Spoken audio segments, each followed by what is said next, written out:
America's Civil War, the clash of North and South, the Union versus the Confederacy. Today, many Americans proudly trace their ancestors back to the famous heroes from both sides, like Robert E. Lee, Ulysses S. Grant, William Tecumseh Sherman. But there are other names rarely heard except by those related by blood. My family has been in every war since the Revolution. Ely Parker, Stan Waite, Henry Berry Lowery. Though largely forgotten today, more than 20,000 Native Americans fought in the Civil War. Native Americans, both enlisted and officers, were in the trenches at every major battle. They would be recruited by both the North and the South. They were surrounded by two hostile camps that were pulling at their existence. This is their untold story. The truth behind a war not of blue and gray, but of blue, gray, and the men both sides called red.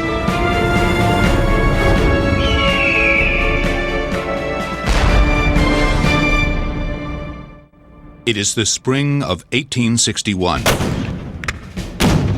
The first shots have been fired on Fort Sumter in Charleston, South Carolina, and the federal troops that occupied the fort have been taken by the Confederacy. Newly elected President Abraham Lincoln looks to the northern states to provide a 75,000-man militia. The call goes out for volunteers. They are only asked to serve a 3-month stint, the time the North estimates will be needed to put down the insurrection. In Albany, New York, Ely Parker, a civil engineer who has been working for the government, attempts to answer Lincoln's call. Many of his co-workers have already enlisted. Because of their skills, most are immediately given officer commissions. But Parker comes away empty-handed. Though he has skills, education, and experience in the New York militia, he is also a member of the Tonawanda Seneca Indian Nation, where he serves as a high-ranking sachem, or chief. In the early part of the war, until May of 1862, there was no Native American allowed into a regiment in western New York. There was racial discrimination reflected in the recruiting office, and also there was confusion because Native Americans weren't citizens. And the question is whether you could enlist non-citizen Native Americans into regiments. Parker appeals the decision to Secretary of State William Seward, to no avail. This, he is told, is a white man's war. But Parker is determined. He continues to press his case and recruits some powerful friends to lobby on his behalf, including one he met several years before. He served as an assistant engineer on the Genesee Valley Canal, and that experience brought him eventually to Galena, Illinois. Became fast friends with a worker in a harness store named Ulysses S. Grant. The two men, both with military backgrounds, also share a common frustration.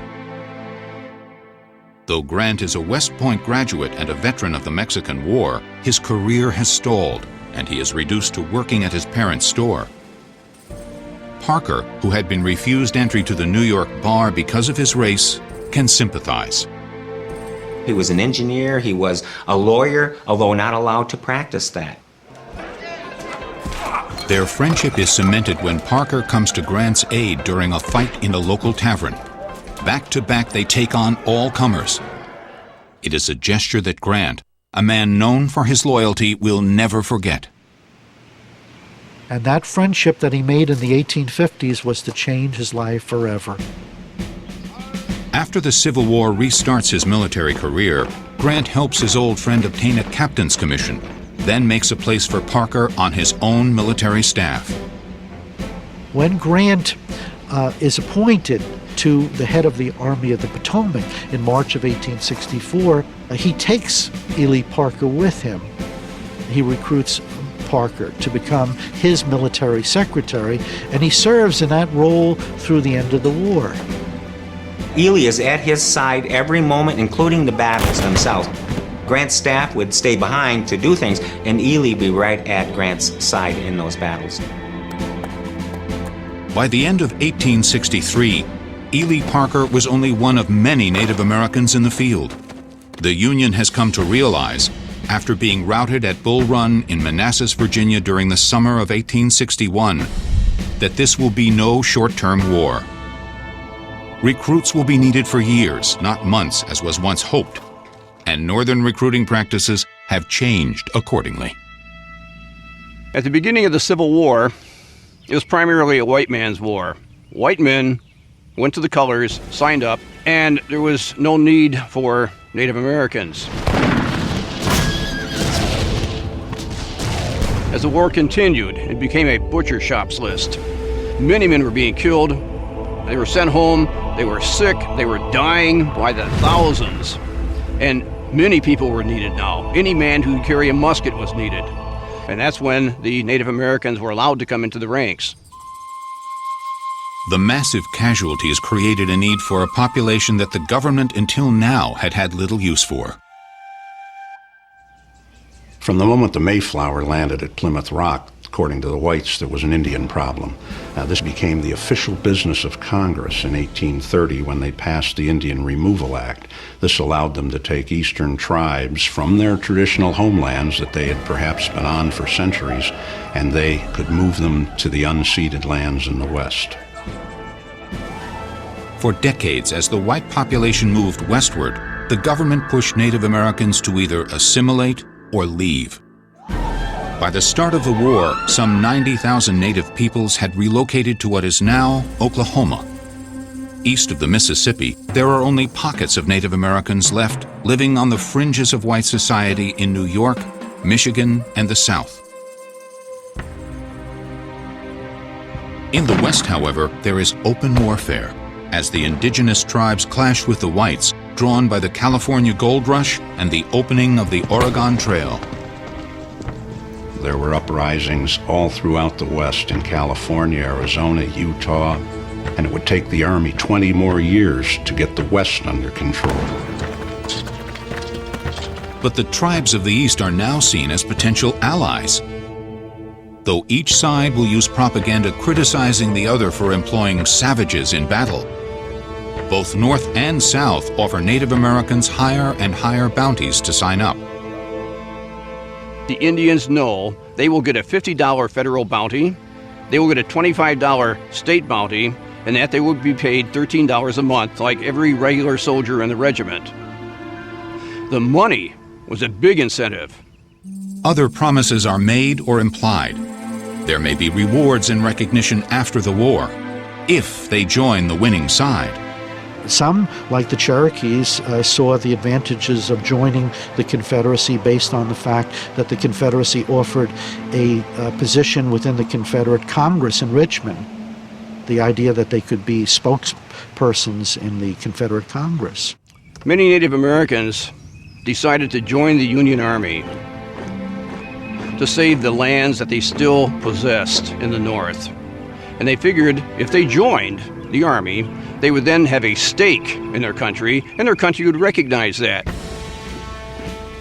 At least 20,000 Native Americans respond to these overtures, though some estimates put the number closer to 30,000. It is difficult today to single out Native Americans on the surviving roster lists.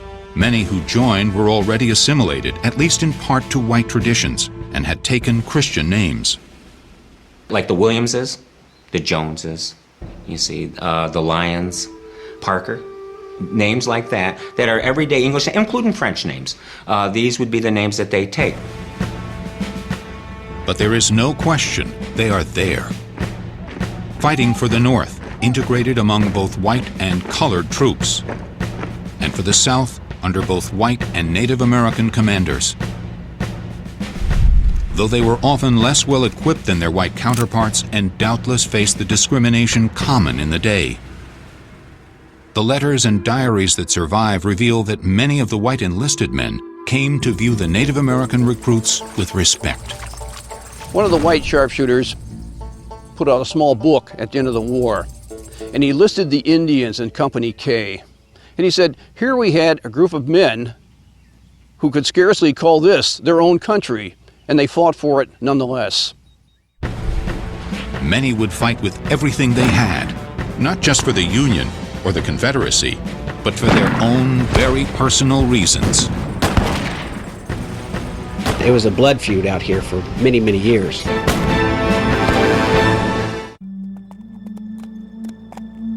June 23, 1865. Nearly 3 months have passed since the fall of Petersburg, when the last of the Virginia blockades was broken and the Confederate capital in Richmond was finally breached. It has been more than 2 months since the commanders of the two weary armies met to sign the terms of surrender at the nearby outpost of Appomattox. But for some, the war is not yet over. One last act has yet to be played out at a prearranged spot not far from Fort Towson in what is now Oklahoma. An aging man in battle-worn clothes appears. He is Stand Waite, a brilliant Cherokee leader and tactician, the highest-ranking Native American in the Confederate Army, and the last Confederate general to surrender. He will do so under his own terms. The path that led him to this moment began not with the rift between North and South, but with a fracture within his own people. The breaking point came 3 decades before over a policy by the American government known as Indian removal. It would be as though someone would simply show up at your home and say, we're going to take you 2,000 miles away and leave everything that you know and everything you are familiar with behind. The destination the government set aside for this purpose was called Indian Territory, some 70,000 square miles bordered by Texas on the south and Kansas on the north, comprising most of what is now Oklahoma.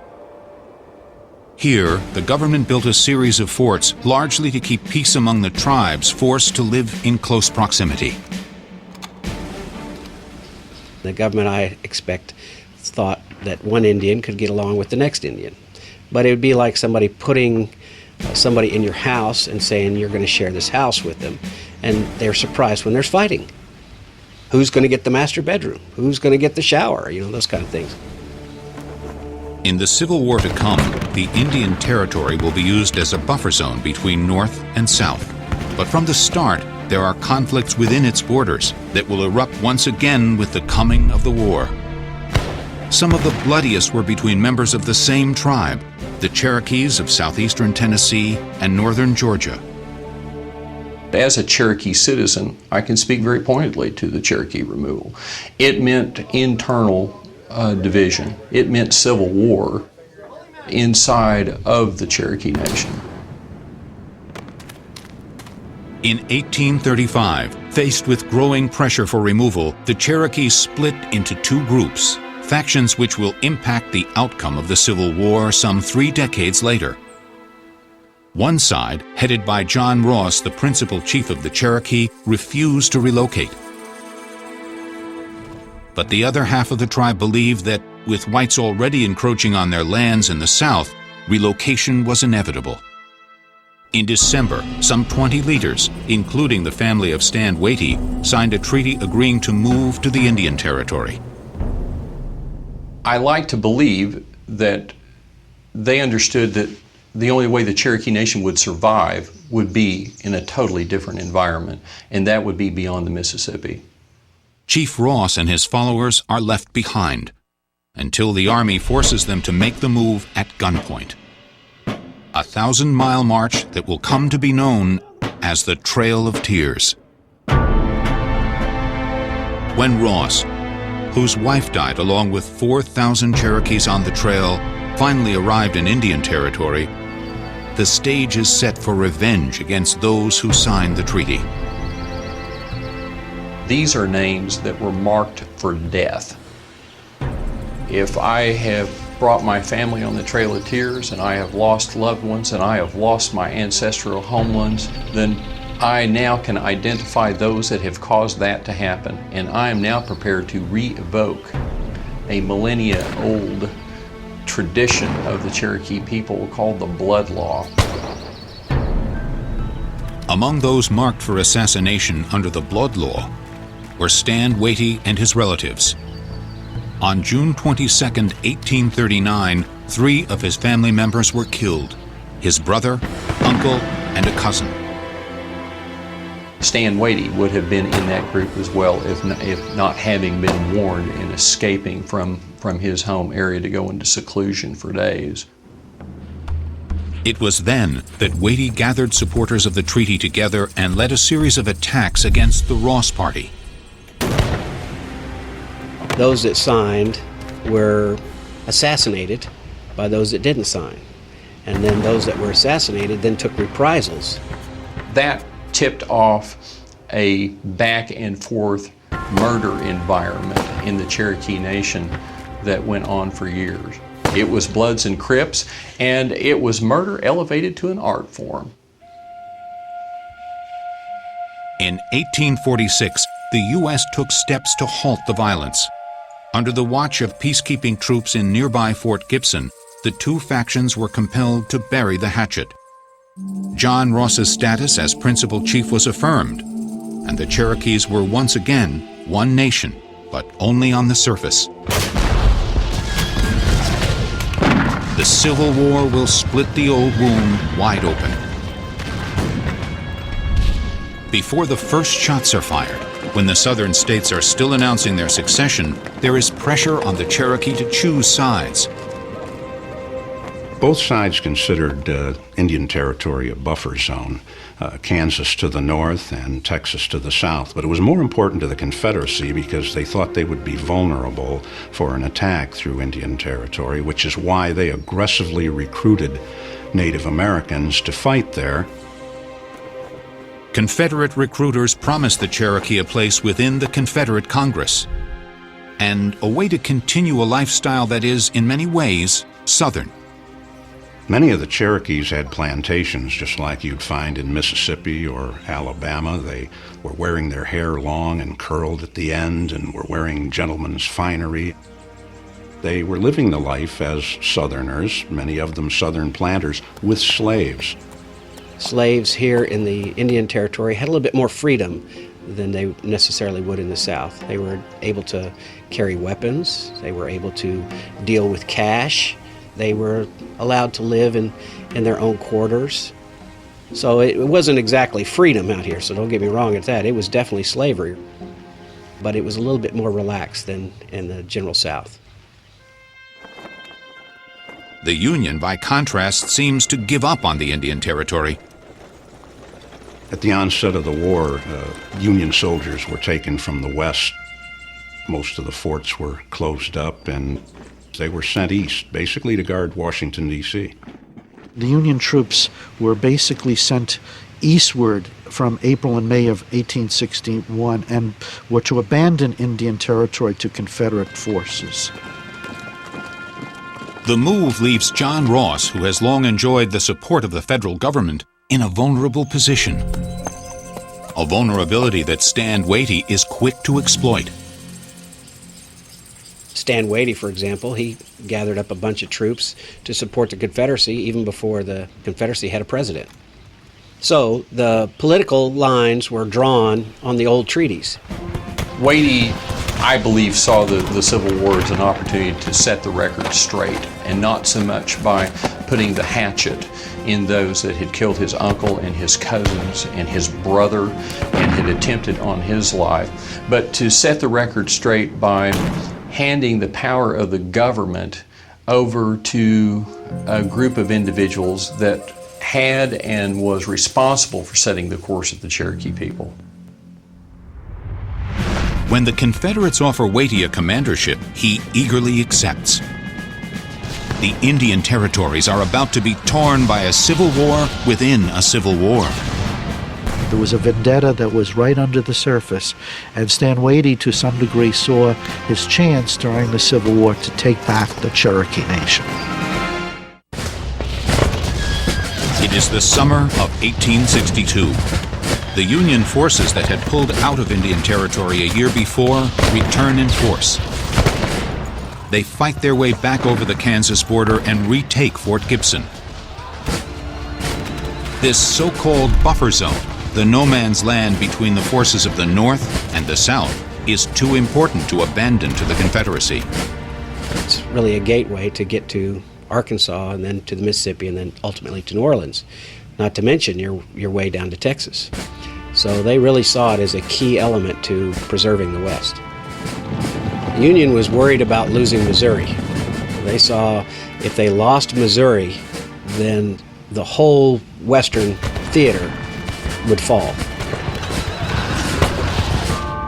3 days after they retake Fort Gibson, the Union soldiers are approached by John Ross, official leader of the Cherokee, though actually he represents only a faction. The other half of the tribe, led by his longtime rival Stand Waite, has already joined the Confederacy. A lot of the Civil War in Indian Territory had more to do with the old blood feud vendettas than it did with national issues. It's really more along political lines than it is anything else. The Union sends Ross to Fort Scott, Kansas for protection. He eventually makes his way to Washington, where he spends the rest of the war pleading the Cherokee cause to the government. He went to Washington and lobbied for the Cherokees, saying that not all the Cherokees were bad, that many of them supported the Union and were fighting for the Union. But Stand Waite is doing much to refute those claims. He becomes known as the territory's most formidable guerrilla fighter. His specialty was truly keeping a mounted rifle unit. It's really kind of an 1840s terminology in the Army used to describe what we today would term as a Green Beret unit. These were highly mobile individuals with a wide variety of skills that could live off of the land, and they could hit very hard and totally dissipate into the countryside. Early on, Waite participates in several regimented battles in and around Indian Territory. Most notably the Battle of Wilson's Creek in 1861, after which he is made a colonel in the Confederate Army. But he soon decides that conventional warfare is not for him. In the beginning of the war, Stand Waite is almost captured twice, at Cowskin Prairie and then again at Fort Wayne. And he learned from that very quickly that he didn't want to do a set piece with the Union because they were generally better equipped and better trained. And that's do a set piece battle, Napoleonic style. In 1862, when the Union Army returns to Indian Territory, Waite finds a more suitable target. Stand Waite saw to it that not only Fort Gibson was being harassed after its reoccupation by federal troops, but their supply lines coming out of Fort Scott, Kansas were under constant harassment or seizure by Stand Waite and his men. Any Union soldier who leaves the safety of the fort risks a deadly encounter. He became a hit-and-run artist, and he was very good at it. That success is reflected in the unorthodox appearance of his men. Waite's boys are accused many times of being dressed as Federals. The Confederacy wasn't able to send them uniforms or equipment or ammunition or food. So the only place that the Confederates, if they wanted to keep themselves fed, clothed, and supplied with ammunition, was to take it from the Union.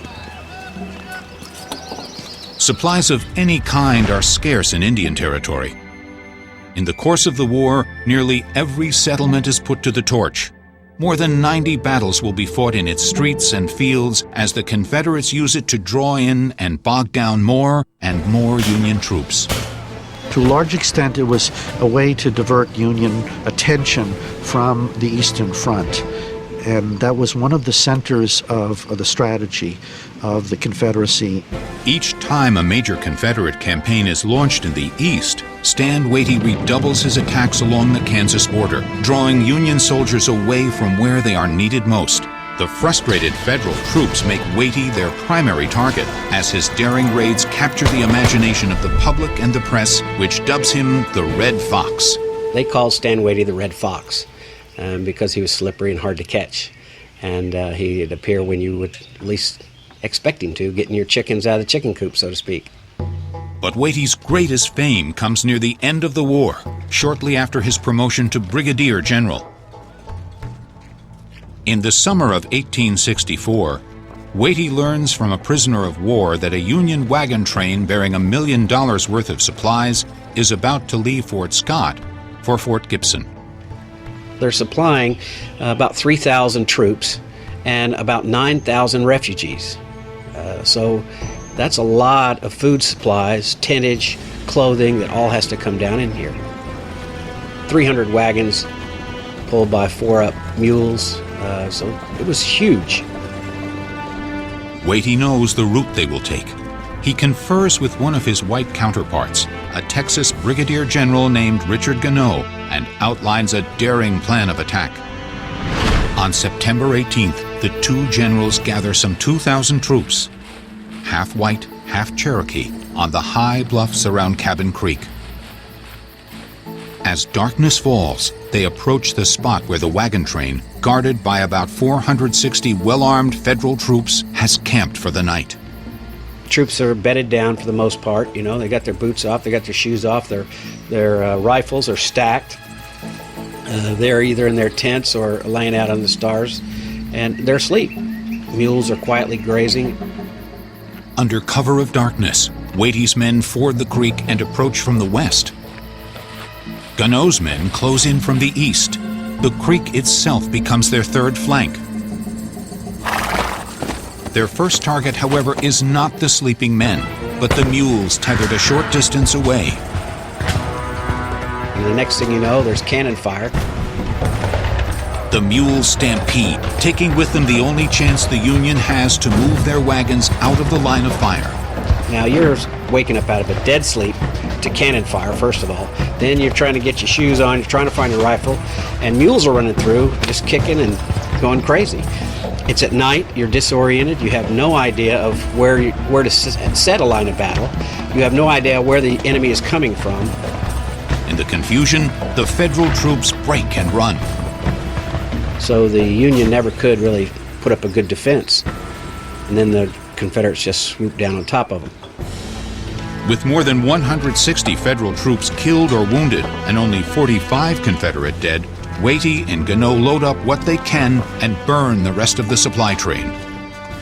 There's some 300 wagons, hundreds of mules and livestock were taken in that raid, and in each of those wagons badly needed food, clothing, armament, powder, all of the munitions and supplies needed to continue the war. The generals managed to elude the reinforcements sent from Fort Gibson and escape with their prize. The high-profile victory unnerves the Union and boosts Confederate morale. The South seems poised to take back Indian Territory and push northward, but it is not to be. In the East, the Union General William Tecumseh Sherman has reached Atlanta. The tide is about to turn. Unfortunately, as big as that victory was, and it was lauded all the way to Jefferson Davis' office, still it was too little too late for the Confederacy and the Cherokee Nation. The Confederate forces are destined to be drawn away from their successes in the Indian Territory. Another conflict, unfolding hundreds of miles away, is about to change the momentum of the war. Deep in the swamps of the South, another warrior readies for battle. Like Stand Waite, his is not a fight of ideology or of the issues of succession or slavery, but a war of personal retribution and revenge. The year is 1865, just before spring. No one yet knows it, but another change is in the air. The final days of the Civil War are coming. On a humble farm near Pembroke, North Carolina, several members of the Lumbee tribe gather by a makeshift grave. Those who lie within have been dead only a few hours, shot execution style. It is over this freshly turned earth that an oath is sworn. The Lumbee will fight the Confederacy with everything they have. And as poorly armed as they are, it will be enough to help turn the tide of the war. This killing is just the latest in a conflict that began 2 years before in what is now Robeson County.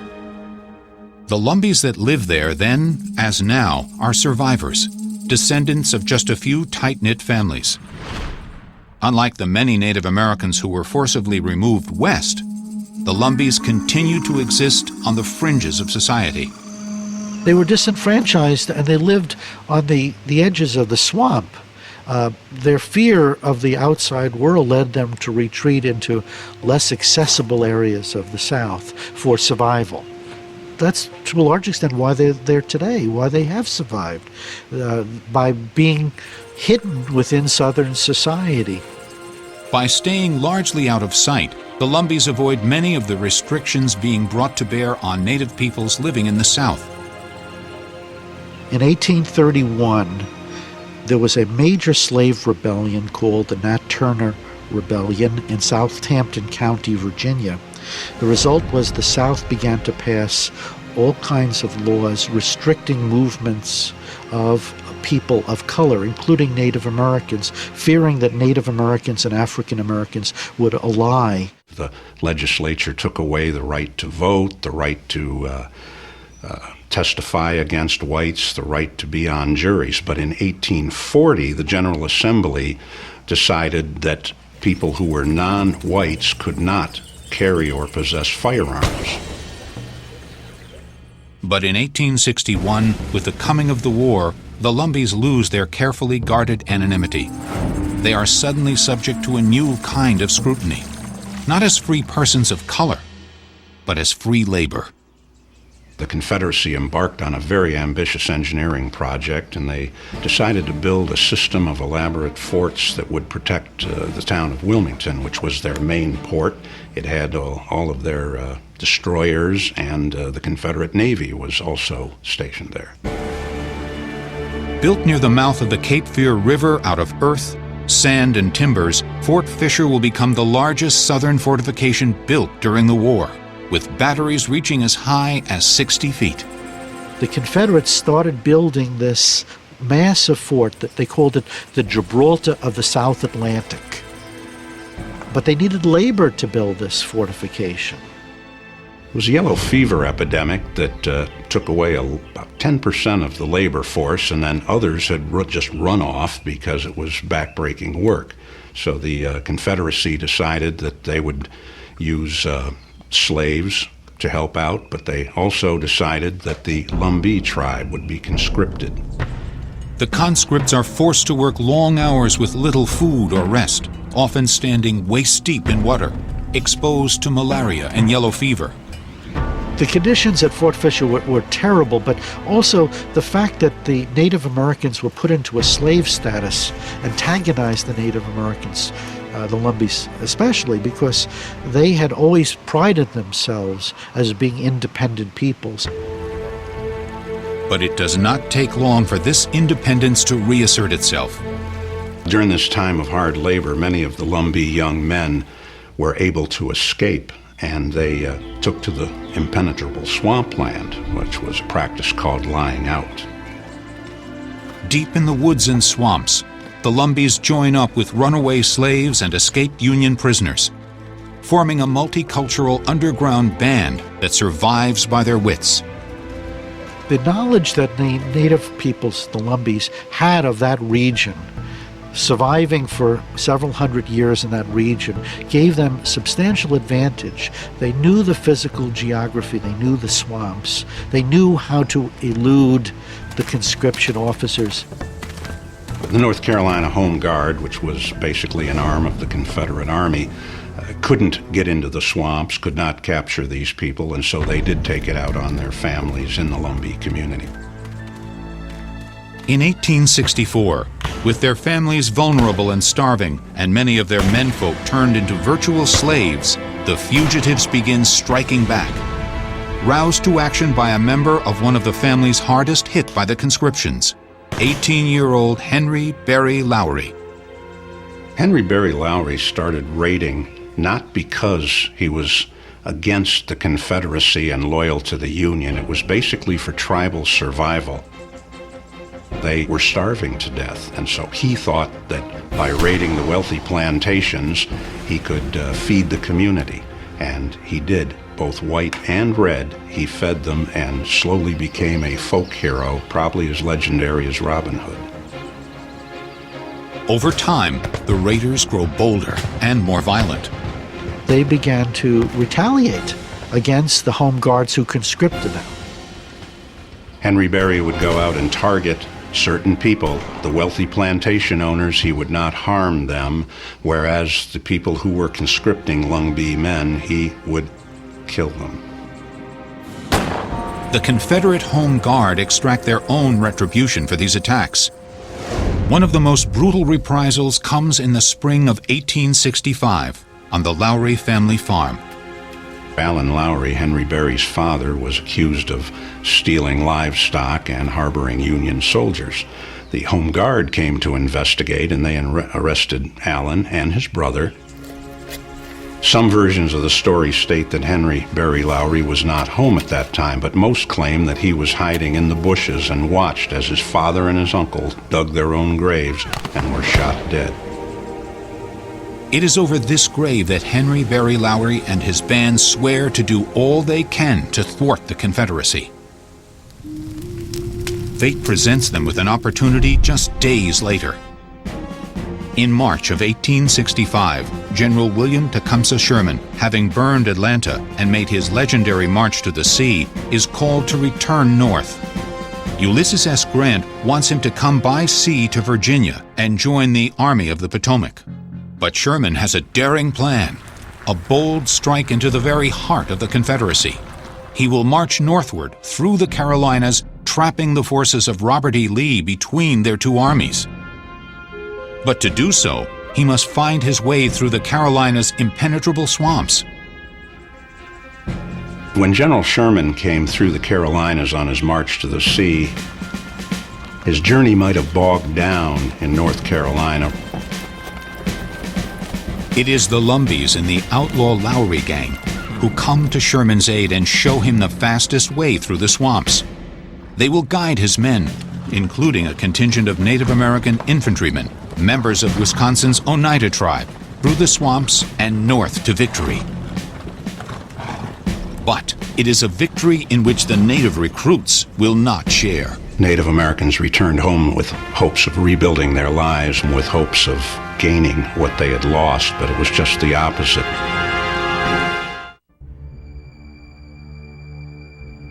Appomattox, Virginia, April 9, 1865. In the waning days of the Civil War, Robert E. Lee and Ulysses S. Grant negotiate the terms of the Confederate surrender. Keeping the record of the terms is Grant's right-hand man, Ely Parker, a high-ranking member of the Tonawanda Seneca Nation.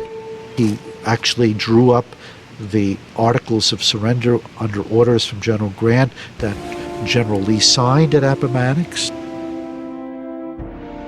It takes several weeks for the news to reach Indian Territory, in what is now Oklahoma. There, Cherokee leader and Confederate Brigadier General Stan Waite reacts with disbelief. He knows little of the disasters the Confederates have been suffering in the Eastern Theater, which has been overrun by the returning armies of William Tecumseh Sherman. He has only seen successes of late along the Kansas border, successes that owe much to the guerrilla skills of his Cherokee forces.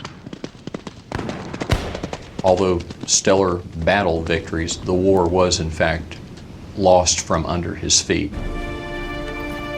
It will be nearly 3 months after Lee's surrender that Waite finally lays down his arms. He will go down in history as the last Confederate general to surrender. But even then, he does so only after the government meets his terms. Well, he's negotiating because the United States is prepared to negotiate. Basically says we're having to put our arms down, but we have shown, despite the odds, that we are a fierce people and we will fight till we can't fight anymore. Waite extracts a promise from the government that the property of the Cherokees, even those who fought for the Confederacy, will be protected from encroachment. But it is a promise that will never be kept. In fact, they started losing more of their entitlements and were made to suffer even further by threat of losing their land. The U.S. government now maintains that because Stand Waite and other Cherokees sided with the Confederacy, the land treaties they had negotiated before the war are null and void. The new agreements will be far less favorable. By the time that the Treaty of 1866 was struck, there was one intent on the part of the United States to once again erode away and to diminish the power and stability of the Cherokee Nation. Between 1889 and 1906, what had been Indian Territory is subjected to a series of land runs. 3 million acres of what will be the state of Oklahoma are open to white settlement. Stand Waite's old enemy John Ross dies in Washington in 1866, a chief in name only, in self-imposed exile from the Cherokee Nation. Stand Waite returns to his lands but suffers a series of financial and personal setbacks after the war. Not only does he lose his wealth and his property, but his family as well. Sons are dead. His daughters only outlived him by 2 years. If not for extended family members and cousins, the line of Stand Waite would have relatively been eradicated within only a handful of years after the end of the Civil War.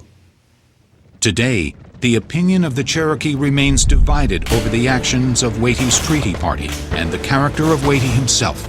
He was not only admired among people that followed him, but among the Confederate command. So he was recognized as being a great leader. There are his detractors too, because he was making war against his own people. It would be asking today if Snoop Dogg were a hero. Depends on who you ask. In the South, meanwhile, Henry Berry Lowery and the Lumbee Indians who helped guide Sherman's armies through the swamps remain outlaws to the whites. The Confederate Home Guard basically transformed themselves into the Ku Klux Klan and just continued on with business as usual. In 1869, the governor of North Carolina put a bounty on the head of Henry Berry Lowery and his gang, but they continued to raid and were basically living legends in Robeson County. It's a remarkable legend because he is a culture hero of the Lumbee people to this day. Stand Waite, Henry Berry Lowery, Ely Parker. Though they were heralded by their tribes, the contributions of these warriors are quickly brushed aside by the whites.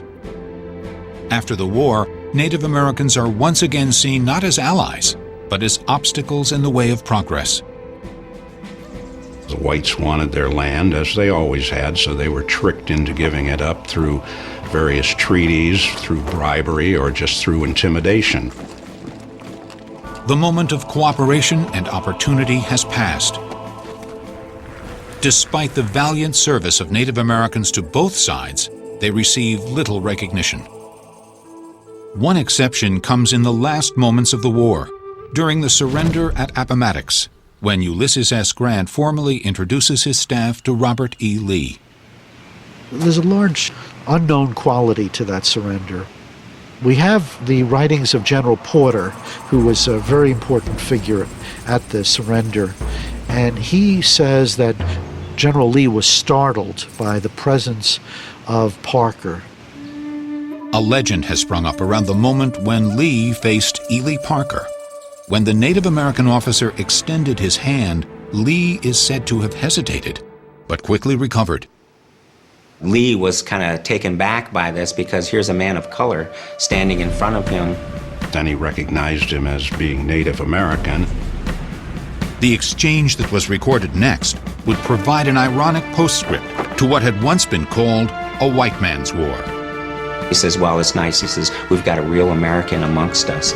And then Parker comes back as, well, we are all Americans.